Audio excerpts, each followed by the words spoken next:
Good afternoon, guys. So I'm getting to test out my GoPro Hero 5 finally now. If you follow me on Facebook or Instagram, you saw that I finally got a new GoPro. The other one I have, it just works great, no issues really, but it's time to upgrade and try something new. And I wanted something with a screen in the back. I use this a lot to do all this vlog stuff and moving around. I like the fact that this has a built-in stabilizer, so hopefully this smooths out some of the video I take, and hopefully the audio quality is slightly better. I don't like to use external mics. I like something that's small and easy to maneuver around with. I know there's better quality cameras out there, but for how compact it is, how durable it is, how much when I'm moving around doing stuff in the car, I don't really worry about it getting hit or knocked. I don't have to think, oh crap, if I do this, I'll damage the camera. You know, it's waterproof too, so if I'm doing anything outside or anything, it's a very convenient camera to use and very nice to use. I'm hoping to keep using this thing and get a little bit better at my videography. I have a couple things I want to show you guys here today, and hopefully there's some good updates for you.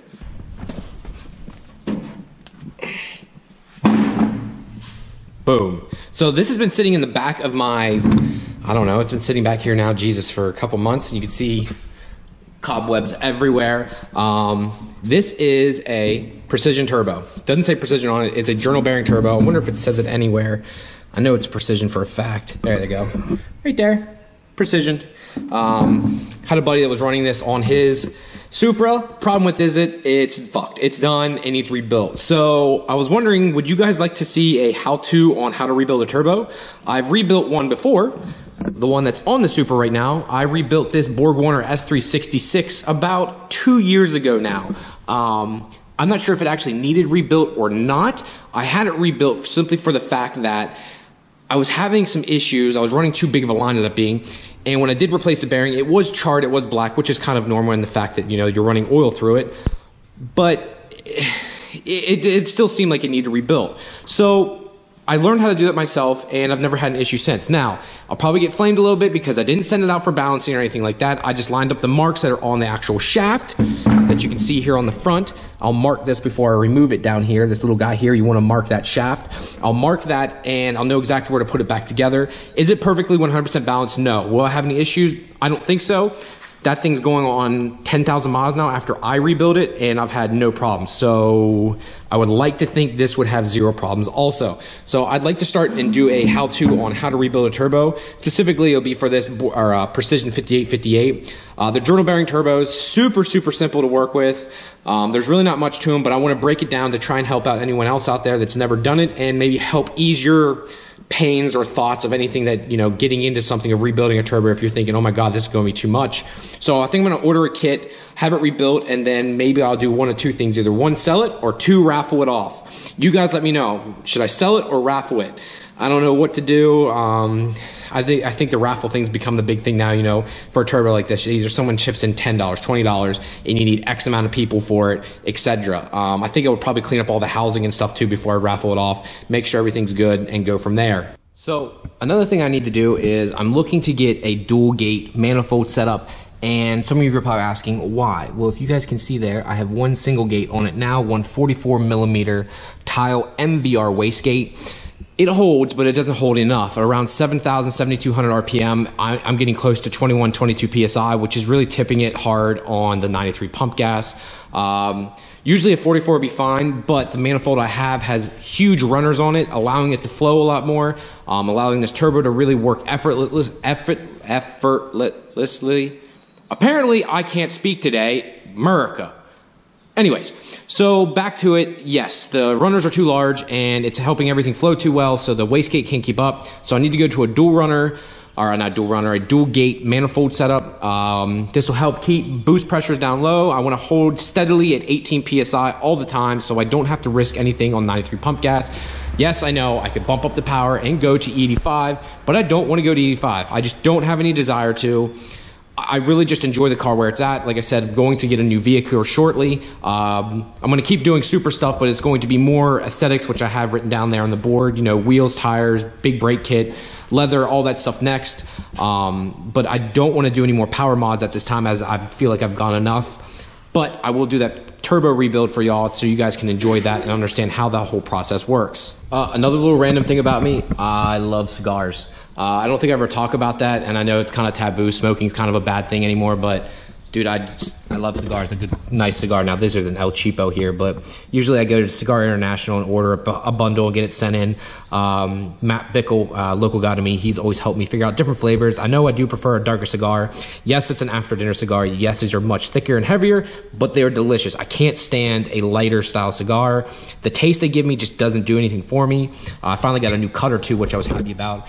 And I always use matches. I know a lot of people say, well, you can use a butane or style, or a new style lighter and stuff, but the old-fashioned, using a nice wooden match always works best. This would I prefer, and yeah, I'm not sure if any of my YouTube followers out there, any of you guys are into cigars or any type of smoking like that, hookah, anything. If you are, let me know in the comments below. Yes, I do not have a shirt on, and yes, it is hot as fuck here, so yes, I did take my shirt off. I don't feel like wearing one on a day like today. Yeah, I'd just rather be shirtless and happy where it's nice and warm. Just so much stuff I need to go over yet. Let's get to it now. Another good thing, I finally did get a chance to wash this bad boy up yesterday. I actually used Tire Shine, which I never ever use Tire Shine, but I shined this bitch up for once because the tires are starting to look really dark brown-ish looking. I let them try to sit overnight here. Now I'm going to wipe them down, whatever residue is left. I'm going to wipe it down. If you can see, it looks a little splotchy in spots, and usually those splotch spots are where it's still greasy feeling almost. So you take a old microfiber is what I prefer, or even something that's not going to leave any type of lint behind, so something that's going to be lint free for the most part. I like to use like old raggedy ass microfibers, and I even keep a couple in an old bag because they can be reused a couple times, especially if you like to use Tire Shine all the time and you're constantly wiping them off. Buying new microfibers makes no sense, so I use old microfibers, put them in the bag, and I usually get 5 to 6 uses out of them before they're so soaked in Tire Shine that they're just no good from removing it all the time. That's just my 2 cents on that, but I love my wheels and tires to look good, even though these are knockoffs. Is anyone interested in buying these? I don't know how much to even charge for them, but the tires are good on them. Nitto NT 555s, 9.5 in the rear, 18-inch, and 8.5 in the front, and they're also 18-inch wheels. No one ever seems to complain or notices that they're knockoffs. They have a nice step lip to them. You know, there's no extra lug holes or anything to make it look like a multi-pattern wheel. I mean, it's only meant for 5 by 114. This is the only thing it'll fit, you know. It fits the Supra well. It took me forever to find a set of wheels that no one else had that weren't rear wheels. I mean, if you guys can see here, it sits pretty damn flush. Now, you do have to cut or roll your fenders to fit these. The front ones you do not. I made sure that I didn't have to cut or roll anything up there because they're bolts holding it in. It sits in just enough, so they're not super aggressive in the front, but they're enough that it sits in, as you guys can see, but it's not sitting in so far that it looks stupid. The rear, I wanted it to be poked out as much as I could. I have that ricer look to it, but I enjoy and love the look of a big fat rear wheel, and it has a true square tire on it. I'm running a 275 tire. Let's see if I actually get up close here to show you guys. If you guys can see here, I'm running a 275 35 18. These are good ass tires. This is what I've always ran on all my cars. I like them, but hey, maybe you don't. All right, I'm also coming down to that point now. You know, I have that coming up. I still got to do the headlight refurb. Start doing more how-to stuff for you guys. That's why it's been a couple days here. I've been doing some other things. But I need some information back from y'all. What do you want to see more from me and the channel itself? Where do you want to see this channel go? I do this for you. I mean, I do this because I enjoy it at the same time, but the whole reason I got into this is to help other people out. And how can I help you out in a way that's not just specific for you? How can I help out the masses in a way? It doesn't even have to be Supra or 2JZ related. What would you like to see done? What would you like me to go over for you to help you guys learn, or something you're not sure of, or something you're not understanding fully? For a living, I get paid to go around the state of Pennsylvania and I teach CAD. If you guys know what CAD is, computer automated drafting. I teach everyone around the state how to draft. That's what I do for a living. So I like to teach and I like to help as much as I can. I would like to do as much as I possibly can of a step-by-step scenario. Whatever I can do to try and help you all out, you need to let me know and give me feedback on like the information that you're looking for, what issues you've been running into lately, that kind of stuff, you know. I know some SC300 guys have hit me up about, you know, certain things what'll fit and what won't fit on your cars versus the Mark IV Supra into the SC300. Technically our chassis are the same, but there is some differences. Like I can take a strut bar off a Mark IV Supra and bolt it up to a SC300. They use the same struts, the same front end. If you look in their engine bays, Very, very, very similar. Very similar car in a lot of aspects, but it's also very different in some other ways. Like the rear end of the car, obviously the trunk, all that stuff doesn't line up. I'd like to see the difference in struts from the rear end too. I'm not sure exactly what that is. I wonder if it lines up. It should, if they're using the same style chassis, it should, but I'm not 100% sure on that. But guys, again, let me know what you're looking for. I need to know what kind of feedback I need to get from you to start pursuing something else. Lordy, that was a pretty good one. But yeah, I need to know where to go next for y'all so I can help you out and do the best I can with this. So let me know, guys. Shoot me something below or hit me up on my Facebook page and give me some good information. One good thing, I will be getting my dash panels back today. I will be getting the rest of my dash panels back today, which will be very nice. I'll show you guys all that in detail. Hopefully I can get it in this video. If not, I'll get it in the next one. I'll get those back, and the BTI gauge should be back also. He's taking care of me thoroughly, so that'll look nice all mounted up in here too. He's sending me a couple t-shirts too. If he sends me an extra one, maybe I'll raffle one off. I'm not sure what I'll do yet with that, but I'll let you guys know too. I'm just ready to get this thing mint. I need to clean out the inside of it yet. She's a little crusty from driving it the other day. I'm an anal freak when it comes to that, and I need to recondition my seats. You guys can see here they're starting to look a little brown. I've reconditioned these things multiple times. Maybe I'll have a professional detailer come do this. Any of you guys out there into detailing? I'd love to do a video on that, but I like to clean my car, but I'm not a professional. If any of y'all are professional, I'd love to do a video with y'all. Come down, detail the car, do whatever you need to do. Maybe we can work something out, get it done, and help you out and help myself out at the same time. So if any of y'all are into detailing or know anything about it, let me know. We'll get this bitch shined up and looking pretty. I mean, I've got it clean, but it's not perfect. And there's some imperfections in this car. If you guys can see here, see these marks on the wing right there? Like there, right there. When I was younger, I shouldn't say younger, when my last house had a little bit of issue. So, at my last house, putting down the garage door, just like this one right here, putting it down, and all of a sudden I heard boom! I walked inside the house. So as I hit the button, I was walking inside the house, I heard a loud bang, pop, come out, the fucking garage door had bowed in the center. Whatever that metal piece there was putting too much pressure on it, snapped the thing, caused all the glass to shatter, and came right on the back of my Supra. Left horrible shard marks, all this stuff. I just had the car painted, the rear half of it, from a wreck, and ruined the paint. Literally within 2 weeks of having it done.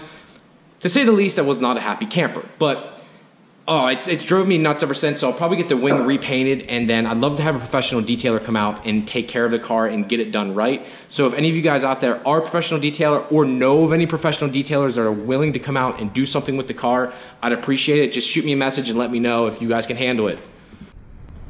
One other thing I wanted to say, Doug Felton, dude, I hope I'm not butchering your name, dog. I talked to him a good bit. He was the gentleman that stopped by with the black Supra. I'll actually post a video below. He stopped by coming up from Florida when he bought his Supra. I kind of want to sit down and do a video with him too. He daily drives his Mark IV Supra. That's right. He has a mint black 6-speed Get-Trag Supra. He daily drives up in Boston, Mass. Winter and all. So I'd like to work something out with him. I think he watches most of my videos, so he'll probably hear this and go, dude, let's do it. Super nice guy, super intelligent. He also has a Evo he truly races. I'd like to sit down and him talk about that. If you guys are interested in hearing something regarding that, let me know. I'd love to do more sit-down videos with shops, other people and what they do with their cars, etc. I'm still looking for more people to come and stop by the house. I love doing those kind of videos. When I had Supra owners stop by, you don't even have to have a Supra. If you have a Celica, if you have a MR2, whatever, swing by. Yes, I am more of a Toyota generated channel, so I would prefer Toyota cars. But if say you have a GSX or you have an Evo, an STI, a GTR, whatever, let me know. We'll work something out, swing by, I'll make a video on the car, we'll talk about it, we'll go over it, do a little ride along, etc. I don't personally do car reviews, but I like to hear people's perspective on their cars. It's kind of a twist on it. I'm not that dude in blue, TJ Hunt, those guys.